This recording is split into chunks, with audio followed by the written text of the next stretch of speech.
Bonjour peuple de Dieu, c'est le pasteur Jérémie, aussi connu sous le nom de pasteur Loïc. Nous voulons écouter la parole de Dieu pour la semaine, mais avant tout nous voulons commencer par une parole de prière. Alors en signe de révérence à notre Père Céleste, à notre Dieu, baissons nos têtes et prions ensemble. Père Dieu Tout-Puissant, Dieu de gloire, Dieu fidèle, Dieu amour, Dieu de bonté, Saint des saints, Roi des rois. Merci pour cette nouvelle opportunité que tu nous accordes de pouvoir nous recueillir dans ta présence. Merci Seigneur pour tout ce que tu as prévu pour nous durant ces moments.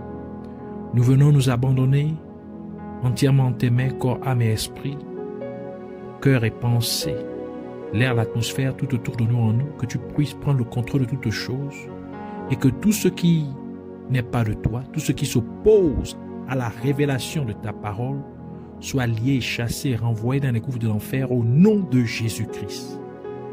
Tu dis que tout ce que nous allons demander en ton nom, tu le feras, Seigneur Jésus. Ainsi, c'est en ton nom que nous demandons que tu nous amènes dans les profondeurs de qui tu es, dans les profondeurs de ta personne, au nom de Jésus-Christ. Merci encore. Que la gloire, l'honneur et la majesté te soient rendus. Au nom de Jésus, nous avons ainsi prié. Amen. Alors nous allons prendre notre passage des Saintes Écritures pour cette semaine dans le livre de Genèse chapitre 22, versets 1 à 14. Nous lisons donc la parole de Dieu dans Genèse chapitre 22, versets 1 à 14 au nom de Jésus-Christ.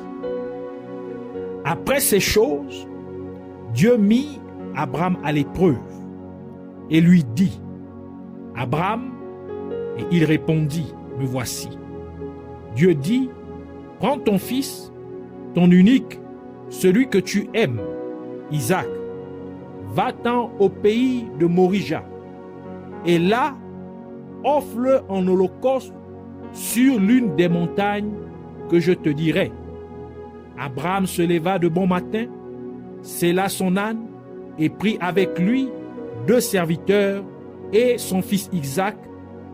Il fendit du bois pour l'holocauste et partit pour aller au lieu que Dieu lui avait dit. Le 3e jour, Abraham, levant les yeux, vit le lieu de loin et Abraham dit à ses serviteurs, « Restez ici avec l'âne, moi et le jeune homme, nous irons jusque-là pour adorer, et nous reviendrons auprès de vous. » Abraham prit le bois pour l'holocauste, le chargea sur son fils Isaac, et porta dans sa main le feu et le couteau. Et ils marchèrent tous deux ensemble. Alors Isaac, parlant à Abraham son père, dit, « Mon père. » Et il répondit, « Me voici, mon fils. » Isaac reprit, « Voici le feu et le bois, mais où est l'agneau pour l'holocauste? » Abraham répondit, « Mon fils, Dieu se pourvoira lui-même de l'agneau pour l'holocauste. » Et ils marchèrent tous deux ensemble lorsqu'ils furent arrivés au lieu que Dieu lui avait dit. Abraham y éleva un autel et rangea le bois. Il lia son fils Isaac et le mit sur l'autel par-dessus le bois. Puis Abraham étendit la main et prit le couteau pour égorger son fils. Alors l'ange de l'Éternel l'appela des cieux et dit, « Abraham, Abraham !» Et il répondit, « Me voici. » L'ange dit, « N'avance pas ta main sur l'enfant et ne lui fais rien, car je sais maintenant que tu crains Dieu et que tu ne m'as pas refusé ton fils, ton unique. » Abraham leva les yeux et vit derrière lui un bélier retenu par un buisson par les cornes. Et Abraham alla prendre le bélier et l'offrit en holocauste à la place de son fils. Abraham donna à ce lieu le nom de Jéhovah Jireh. C'est pourquoi l'on dit aujourd'hui, à la montagne de l'Éternel, il sera pourvu. Que le Seigneur bénisse sa parole, qu'elle vienne pleine de grâce, de vie et de révélation au nom de Jésus-Christ. Alors pour cette semaine, le Seigneur voudrait nous parler de Jéhovah Jireh. Ainsi, le titre de notre enseignement pour cette semaine est Jéhovah Jireh. Le nom Jéhovah Jireh signifie le Seigneur voit. Et dans notre passage principal des Saintes Écritures, nous remarquons qu'Abraham avait un besoin pressant, qui était d'avoir une autre offrande pour remplacer son fils Isaac, qui était sur le point d'être sacrifié à Dieu. Et Dieu a vu, en effet, le besoin d'Abraham. Et il a donc pourvu un bélier pour qu'Abraham le sacrifie à la place d'Isaac. Et tout cela arriva sur la montagne de Morija. Par conséquent, c'est à Morija que Dieu est devenu Jéhovah Jireh pour Abraham. En d'autres termes, c'est sur la montagne de Morija que Dieu a vu le besoin d'Abraham et Dieu a pourvu aux besoins d'Abraham. Le mot Morija signifie en hébreu Yah est merveilleux ou lieu de révérence de Yah. Et le mot Yah, Y-A-H, signifie Yahweh. Ainsi, Jéhovah devient Jéhovah Jireh lorsqu'une personne se trouve dans un lieu que Dieu révère. En d'autres termes, Dieu devient Jéhovah Jireh lorsque vous vous trouvez à un endroit pour lequel Dieu a un profond respect ou une profonde admiration. Un endroit pour lequel Dieu a beaucoup d'estime. Et la raison pour laquelle Dieu a beaucoup d'admiration pour Morija est parce que Morija est l'endroit où le temple de Dieu fut construit par le roi Salomon, tel que la parole de Dieu nous le dit dans 2 Chroniques chapitre 3 verset 1 qui dit « Salomon commença à bâtir la maison de l'Éternel à Jérusalem, sur la montagne de Morija, qui avait été indiquée à David son père, dans le lieu préparé par David sur l'aire d'Ornan, le Jébusien. » Par conséquent, le lieu pour lequel Dieu a un profond respect ou une profonde admiration est là où son temple est bâti, c'est-à-dire l'Église. Et c'est pourquoi la parole de Dieu dit, dans Psaume 133, verset 1 à 3, elle dit « Voici, oh, qu'il est agréable, qu'il est doux, pour des frères de demeurer ensemble. C'est comme l'huile précieuse qui répandue sur la tête, descend sur la barbe d'Aaron, qui descend sur le bord de ses vêtements. C'est comme la rosée de l'Hermon, qui descend sur les montagnes de Sion. Car c'est là que l'Éternel envoie la bénédiction, la vie pour l'éternité. Donc, Dieu envoie sa bénédiction là où l'Église se rassemble, c'est-à-dire là où les chrétiens se rassemblent, parce que l'Église est le rassemblement des chrétiens. Dieu envoie sa bénédiction là-bas parce qu'il respecte ce lieu. Dieu envoie la vie éternelle là-bas parce qu'il respecte ce lieu. Donc lorsque les chrétiens se réunissent, et parce que Jésus-Christ a un profond respect ou une profonde admiration pour son Église, il a également ajouté dans Matthieu chapitre 18 verset 20, « Car là où 2 ou 3 sont assemblés en mon nom, je suis au milieu d'eux. » En d'autres termes, parce que Dieu a une profonde admiration pour son Église, il est donc présent dans son Église. Car l'Église est le rassemblement des croyants en Christ. L'Église est le temple de Dieu, est là où Dieu établit sa demeure. Moridja n'est pas pour Sarah, dont le nom signifie princesse ou noble femme. Non, ce n'est pas pour ce genre de personne. Mais Moridja est pour Abraham et Isaac. En d'autres termes, Moridja est pour le père et le fils. Et Isaac porta à Moridja le bois pour construire l'autel pour offrir le sacrifice à Dieu. Ainsi, Moridja est pour ses fils ou ses filles qui est leur père spirituel à construire l'autel de Dieu. C'est-à-dire ceux qui aident à construire l'œuvre de Dieu dans l'église locale.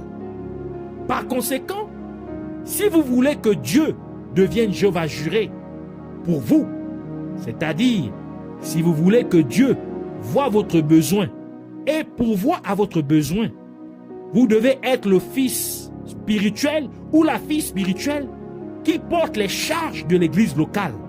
En d'autres termes, vous devez être un chrétien qui prend soin des besoins de son église locale. Et Dieu deviendra automatiquement votre Jéhovah Jireh. Et il y a deux conséquences au fait que le fils aide son père spirituel à construire l'œuvre de Dieu. La première chose est qu'un bélier ou encore un agneau serait pourvu par Dieu. Et ce bélier ou agneau représente Jésus-Christ. Car l'apôtre Jean vit Jésus-Christ assis sur le trône dans le ciel sous la forme d'un agneau qui a 7 cornes. Comme le livre d'Apocalypse le décrit dans Apocalypse chapitre 5, verset 6 qui dit « Et je vis au milieu du trône et des 4 êtres vivants et au milieu des vieillards, un agneau qui était là comme immolé. Il avait 7 cornes et 7 yeux qui sont les 7 esprits de Dieu envoyés par toute la terre. Et nous savons que l'agneau est une jeune brebis ou encore un jeune mouton qui est généralement un symbole d'innocence, tandis que le bélier est un mouton, une brebis mâle non castré, mature.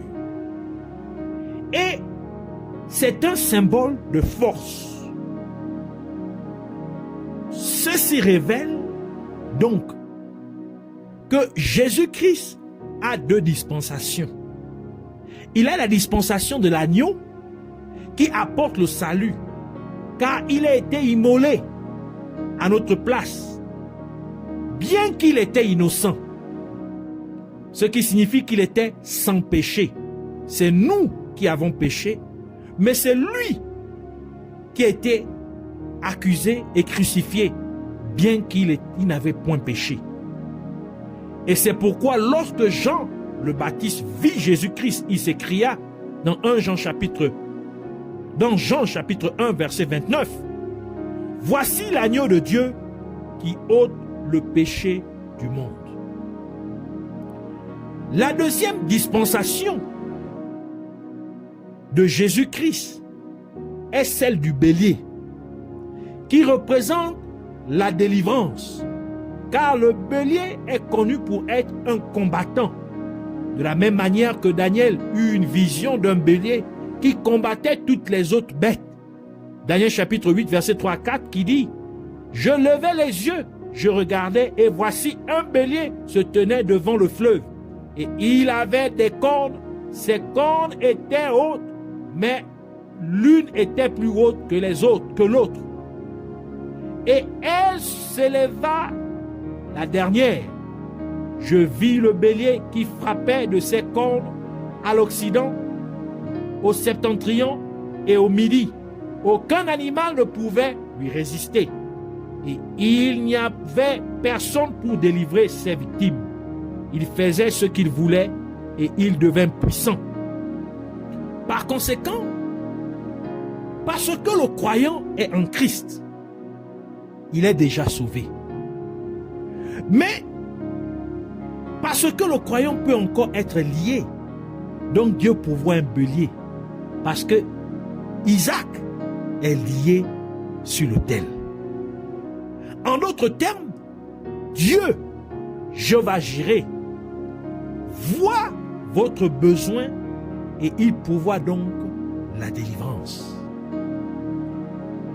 La deuxième conséquence du fait qu'un chrétien s'occupe des besoins de l'Église de Dieu est le fait que le bélier que Dieu pourvu est un bélier qui est attrapé par le fourré, donc le buisson. En d'autres termes, le bélier est coincé dans un buisson. C'est-à-dire que le bélier ne touche pas le sol, parce que le bélier est une représentation de Jésus-Christ qui vient pour porter le jugement sur la terre, pour délivrer son peuple. Mais parce que le temps du jugement du monde n'était pas encore venu, ainsi le bélier ne pouvait pas toucher la terre. Parce que s'il touchait la terre, automatiquement, il devrait avoir un jugement.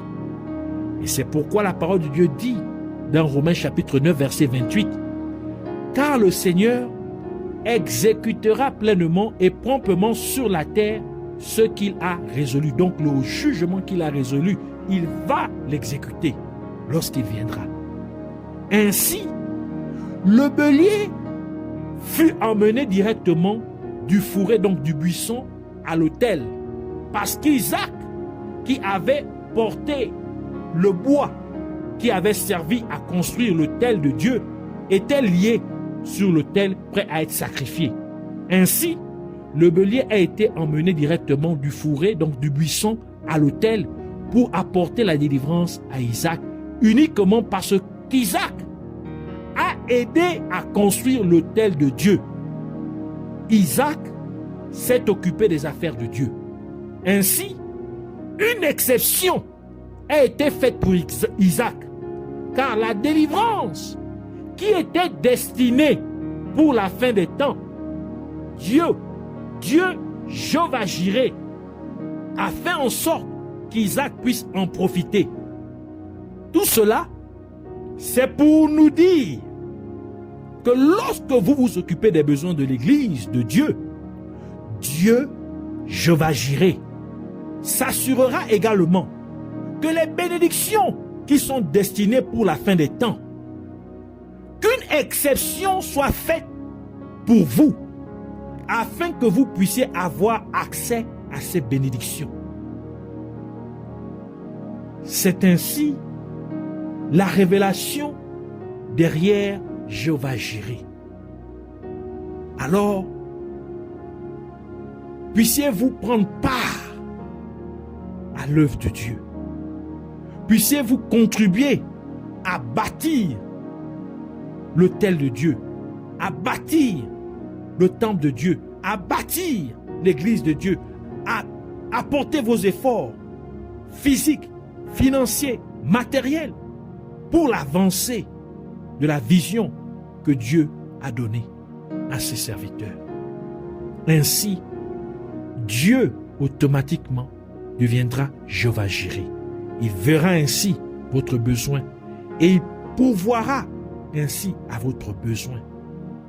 En ce sens qu'il vous accordera la délivrance et les bénédictions qui sont réservées pour la fin, il va vous les accorder exceptionnellement parce que vous jouez un rôle pour l'Église, pour son œuvre.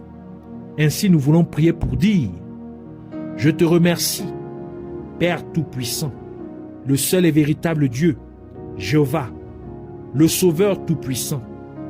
Merci pour cette révélation de ta parole. Et je prie au nom de Jésus-Christ pour que tu m'aides à prendre soin de ton œuvre. Aide-moi à construire ton autel dans ton église Et comme je le fais, puisses-tu ainsi devenir Jéhovah Jireh pour moi. Puisses-tu donc voir mon besoin et y pourvoir au nom de Jésus-Christ. Et encore une fois, alors que je porte la charge dans ton Église, en prenant soin des besoins de ton Église, puisses-tu apporter le salut et la délivrance dans ma vie au nom de Jésus-Christ. Puisses-tu apporter le salut et la délivrance dans ma famille au nom de Jésus-Christ. Puisses-tu me délivrer des liens de famille au nom de Jésus-Christ. Puisses-tu me délivrer des liens de la pauvreté au nom de Jésus-Christ. Puisses-tu me délivrer des liens du péché, des liens de l'immoralité sexuelle, des liens du mensonge, des liens de l'hypocrisie au nom de Jésus-Christ. Puisses-tu me délivrer des liens du célibat et du divorce au nom de Jésus-Christ. Puisses-tu me délivrer des liens de mari de nuit, de femme de nuit, des liens